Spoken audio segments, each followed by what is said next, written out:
What's up, everybody? It's your girl Q1, and I am back with All the Queens Men Season 4, Episode 13, U.N.I.T.Y. That's a unity. Yes. Shout out to Queen Latifah. Okay. Before I start, make sure you like, comment, and subscribe to my channel. Click the notification bell button so you can be updated on every video I drop, y'all. Make sure you like the video so I can stay in the algorithm, okay? So here we go, y'all. What I thought was a dream actually was a dream. So we're back at the courthouse, and the jury found Madam guilty of all charges, and so apparently she's gonna get lethal injection. So why I thought it was a dream, because Blue came up to her and was like, I can't wait till they inject you. And I'm like, that is so left field. But then you see Madam wake up out of her sleep. So now I'm looking at it like, okay, yes, this was a dream. I think we all knew it was a dream. But I'm feeling like a part of Madam is not trusting Blue. And I really need Blue to be completely honest with Madam about her whereabouts. Anyway, Madam heads downstairs. Tommy tries to feed her. She don't want to eat, so Tommy, just want to make her a smoothie. Fine. Before she can get out of the door to the courthouse, her dad somehow slips into the house, encourages her, about the court, her court date. About what's, her going to court or whatever. And then Carla walks in and, she greets her dad, and he asks the both of them, like, how are y'all getting along with Tony? He was like, I can't go visit Tony, but I need to know how y'all getting along. So they both are silent, and he said everybody don't talk at once. And so they both tell him, listen, we don't really with Tony like that, all right? And he said, listen, that shit stops now, and he want them to behave like sisters. And first of all, let me say this. Tony scheming, scamming, conniving ass, I wish he knew what she did, but ultimately he really don't give a damn about what each sister do, because as far as he know, they all do shit. Okay, well, we can even just start run Madam stuff down. So he just want them to get along as sisters, right? And even in his tone, in his authority, the way he speak, there is nothing but respect, like, for him. His daughters have the utmost respect for him, right? So Carla asked, Daddy, why did you give Matty B's to Tony? And he said he had his reasons. And he also tell Carla, like, you need to respect my wishes. Now, I want to know why he gave Carla Matty B's and not Tony. Not Carla. Why he gave Tony Matty B's and not Carla, or even just the both of them. And so I think I don't know if he gave Matty B's to Tony for her to leave that husband. I'm not sure if that husband is alive or not. I thought I heard her say she had to escape him. Now, I don't know if that was a part of everything, and she was giving Matty B's in exchange to leaving this man, because I want to say the man was abusive, and I want to in every way possible. So yeah, but if you think anything different, just go ahead and drop it down in the comments. Like, I really like to know what y'all think as to why their dad gave Tony why the dad gave Tony Matty B's. So Madam and Carla, so the dad left. He was like, I can't stay. Y'all know I can't stay here. I have to go. So Madam and Carla both was like, they not trying to be friendly with Tony. Point blank in the period, and they both leave. So over at Matty B's, Tony asked Gene how his testimony went, and he said it didn't go as planned.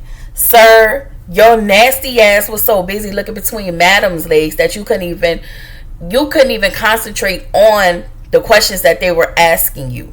Let's start there. Now his big ass wants some bacon. Sir, if you don't go to hell and go drink some water and go eat a carrot or something and get up out of our face, I know something. So over at Amps, him and Dime are waking up or whatever. And I guess he get a text from his mom. His mom agrees to whatever request that he made. Y'all, I really didn't hear that part. But Dime made a comment to Amp and said, a man who treats his mom well will treat his wife well. And I'm like, Dime girl, please. First of all, you better hope Amp treats you right when he find out that Big D is your daddy, is your baby daddy. Okay?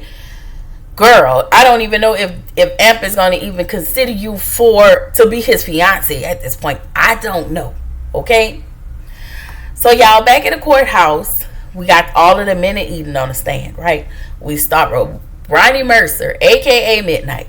So they was like, Ronnie Mercer, is your name Ronnie Mercer? He was like, I prefer you call me Midnight. And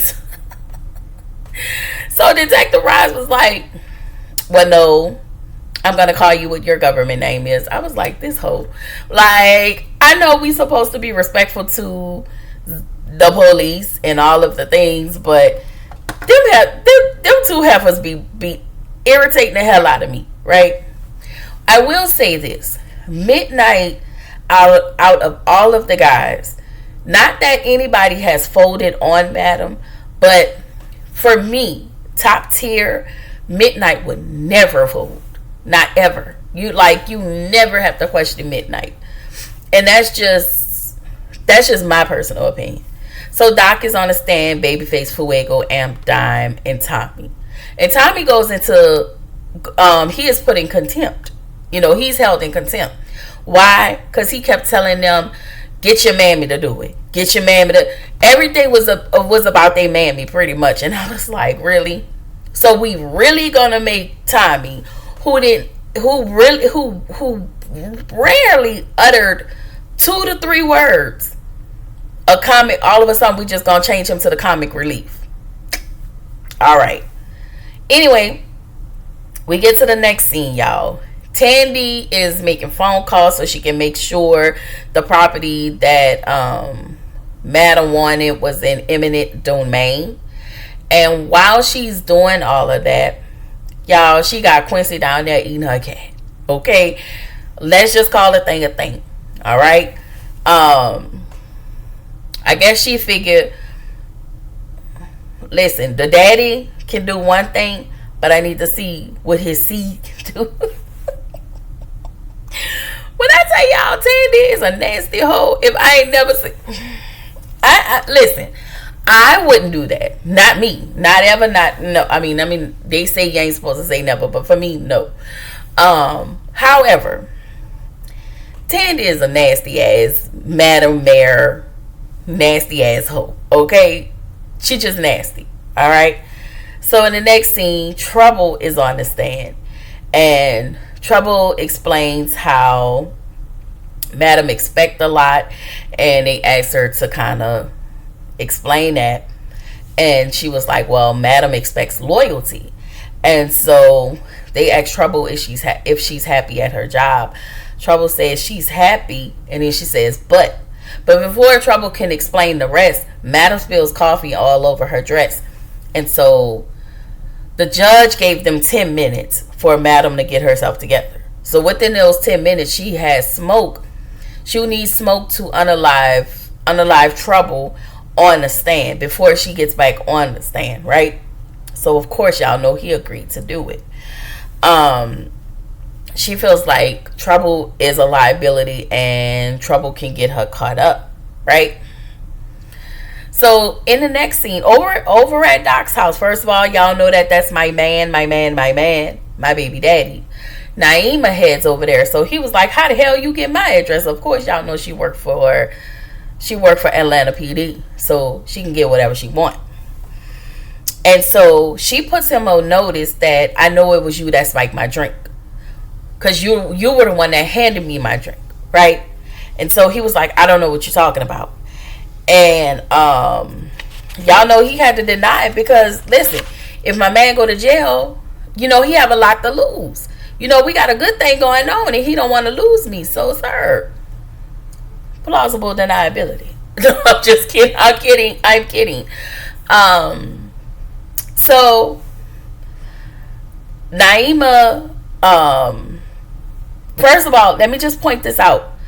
Y'all remember how when we first met Naima and every time we seen Naima, she was acting like a goofy bitch? All of a sudden, this hoe found all of her senses. And she ain't the goofy bitch no more. You don't have this. You found a little bass in your voice, right?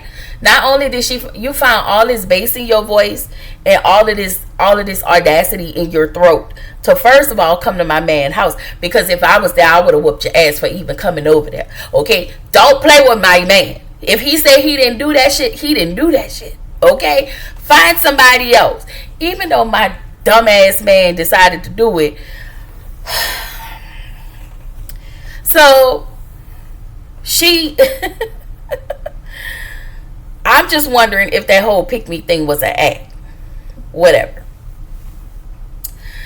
At this point, I feel like none of the hoes, I always felt like this, but none of the hoes over at that police station they can't be trusted. Them just dumb as a box of rocks.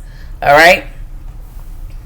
So my baby daddy tells her, listen, I don't know what the hell you talking about. Get up out of my house. You gotta roll. Okay? Y'all, she done pissed my man off. It took me 3 hours just to get him back to a good place. Okay? 3 hours. Okay? Okay?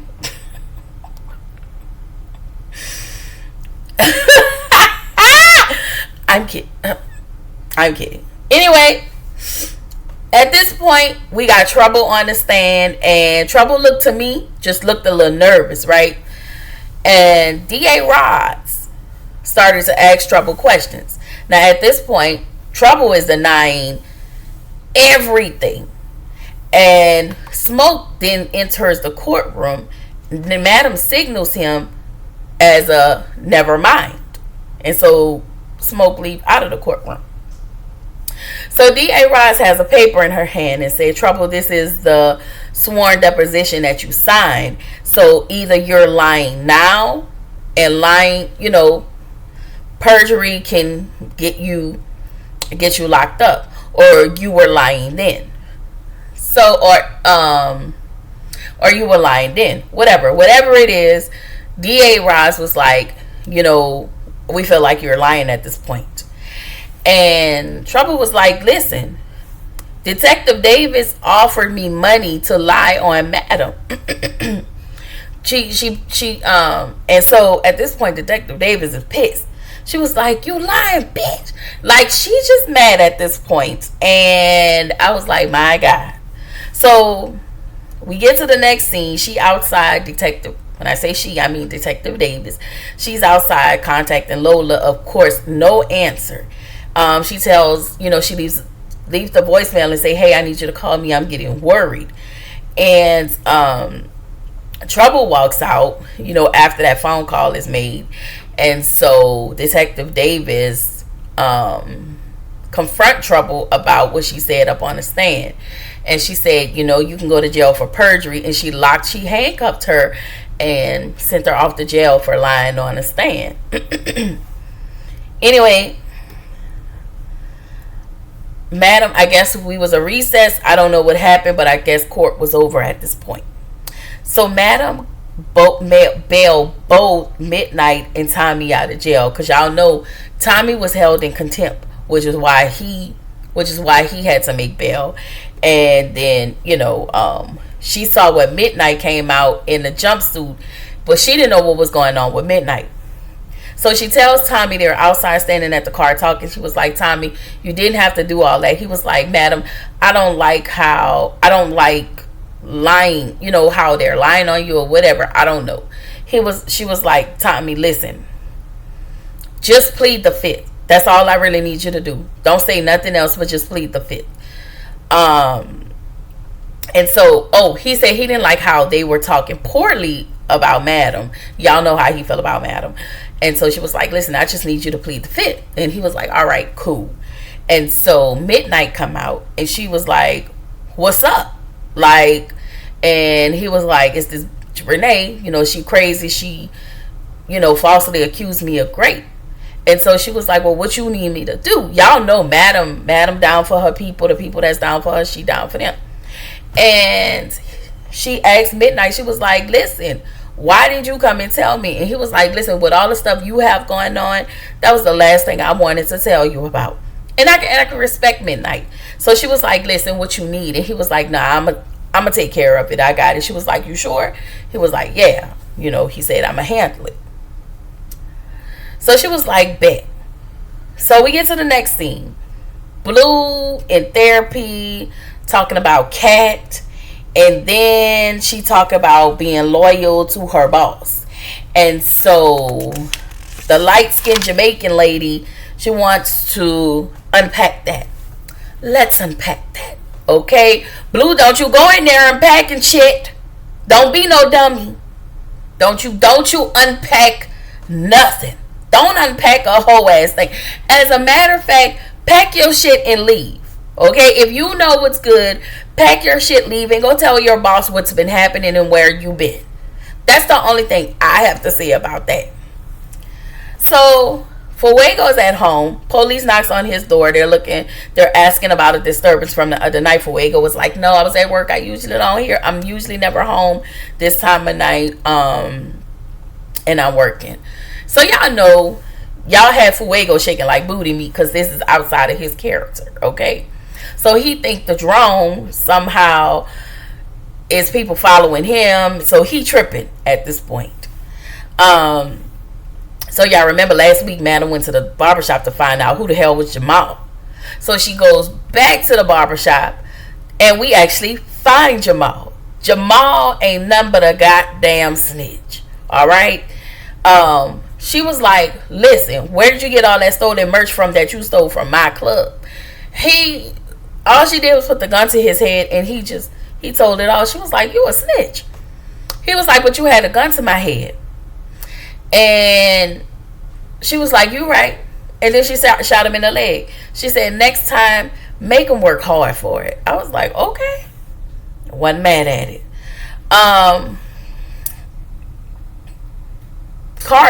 Carla heads over to Matty B's, and she get into it with Tony, and she just let Tony know, listen, I'm contesting Daddy's will, yada yada yada. So whatever belongs to me, I'm gonna figure out why the hell you got Matty B's and how I ain't get Matty B's and blah blah blah. So when I get it, you can go to hell.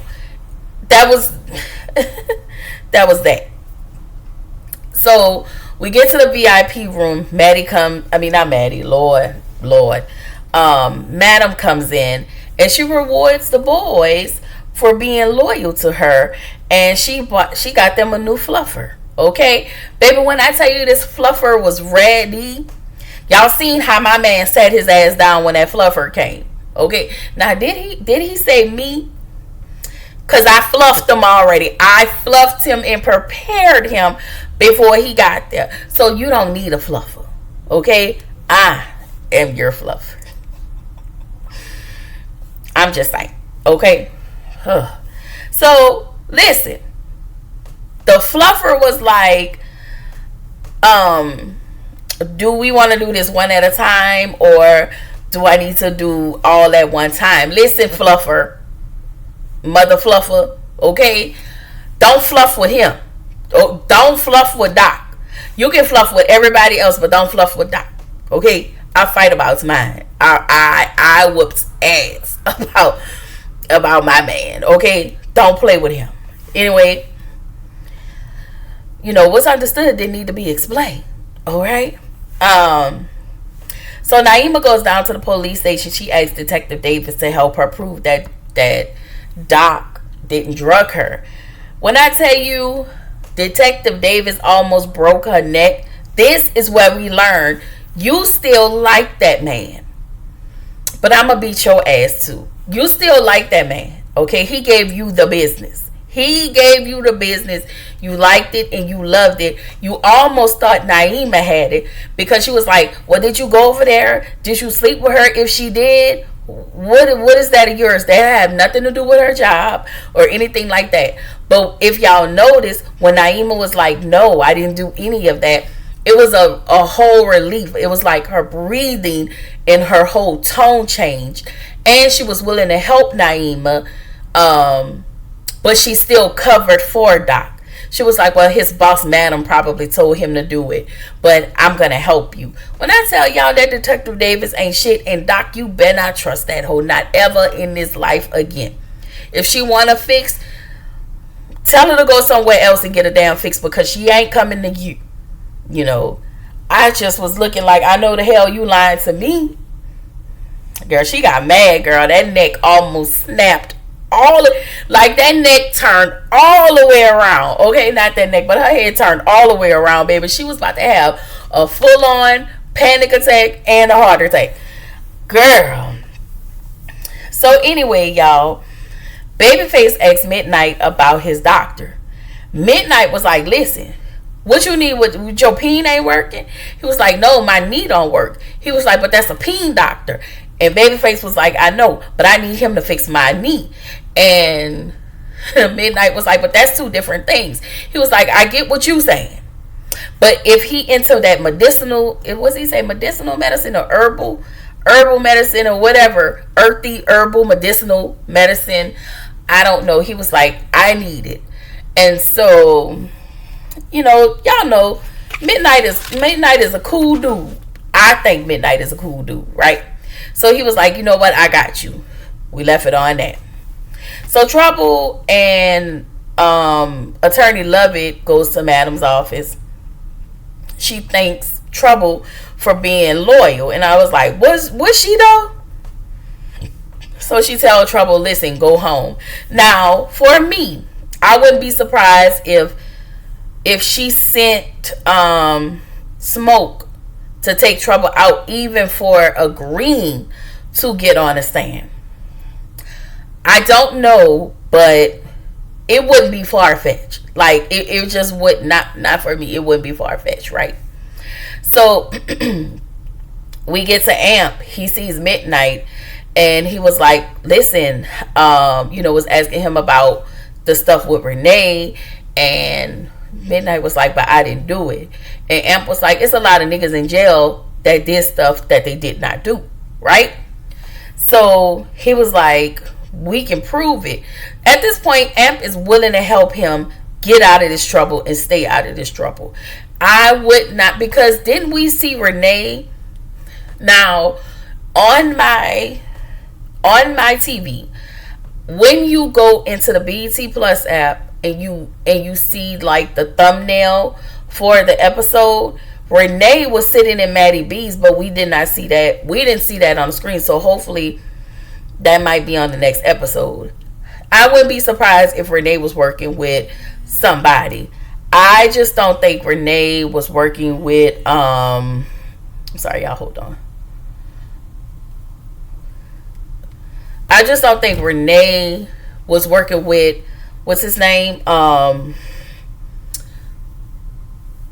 Concierge, right? I think what Renee is doing is sloppy. So there's a part of me that feels like Renee is working with Gene. And as you can see, he got sloppy bitches around him. Alright? So in the next scene, Fuego is outside again, shaking like booty meat. Big D was like, well, why you out here? Why you not in there making the money? So he was like, I'm nervous. The people came to my house. They following me. You know, I don't know. I feel like I seen two midgets behind me. I'm nervous. You know, what if the drones caught us? What if the drones caught us, man? He didn't say all that. But y'all had him looking like he was smoking a whole lot of weed. Hold on, y'all. So Big D tell him, sir, calm down. Just come on in the club, get your shit together, and come on in there. Y'all know Fuego ain't cut out for. All he fit to do is dance and check and see what's in your computer and see if you got bugs and what is it? Bugs and all the other stuff sitting in your computer. All right. That's what Fuego's job is. He's a tech guy.